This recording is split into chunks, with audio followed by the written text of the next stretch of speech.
Alva, thanks for taking the time to speak to me today. My pleasure. Yep. It's day 2. Yesterday seemed like there was really good foot traffic. How did you find it yesterday? We've seen a lot of people interested, especially in the model, but also in all of our projects that we show. Well, to be honest, I saw this. I thought, wow, what is it about? So can you tell us a little bit about what this represents and what it is? Yeah, so at the DMEC, at the Dutch Marine Energy Center, we have different pillars that we work on. Okay. And this is one that we want to showcase through a project that we're part of, that's EUSCORS, which is the European Scalable Offshore Renewable Energy Sources. And what we do here is basically look at what can be integrated in wind parks as well. So we want to take a look at alternative, different types of renewable energy, also offshore. So you can see in the middle that's a floating photovoltaics.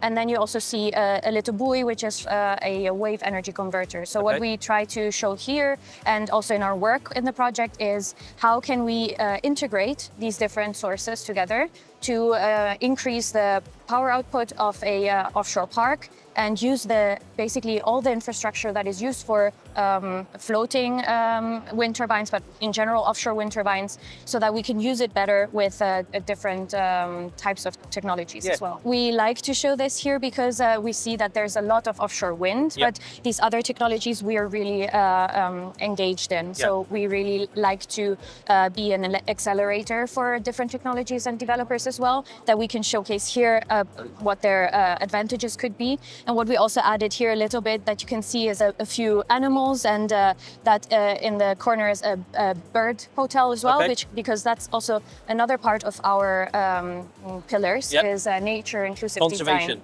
Yes, exactly. Not only conservation, but also seeing if there is something that we can do to have a positive impact. So not only maybe having some safe spaces for animals, and we are researching that as well in other projects that we do. Have you found it being an issue at the moment, or in terms of disruption to animals? Yeah, I mean, I think we all know that installations offshore are a disruption, but what we're doing is researching properly to quantify that as well, but also looking into technologies and developers that help in having already ideas of how to improve the situation, so that that can be already included at early stages of project development, for example, so that it can be integrated as well. So this is not just a concept, it's being used? Yes, so the nature inclusive design part is, I think, still a bit in the earlier stages, because offshore renewable energy is still a bit in the infant shoes. Exactly. But actually, this project is with real developers and with real partners, so you can see their names as well. This is for the floating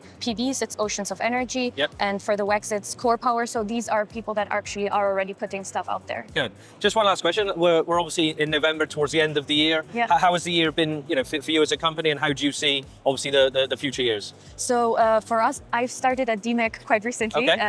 So at the beginning of this year, I'm coming from academia, so being in the classroom environment. Yes, exactly. Coming here, it's great. It's so for me personally, it's been really positive being able to actually put faces to the developments and what I have researched earlier. From DMEC's side, we see that there is still traction, so it's really nice to see as well. And with our projects, we're just very excited to progress and go on with the results and showcase what we do. Excellent. Well, a pleasure. Thanks for taking the time to speak to me.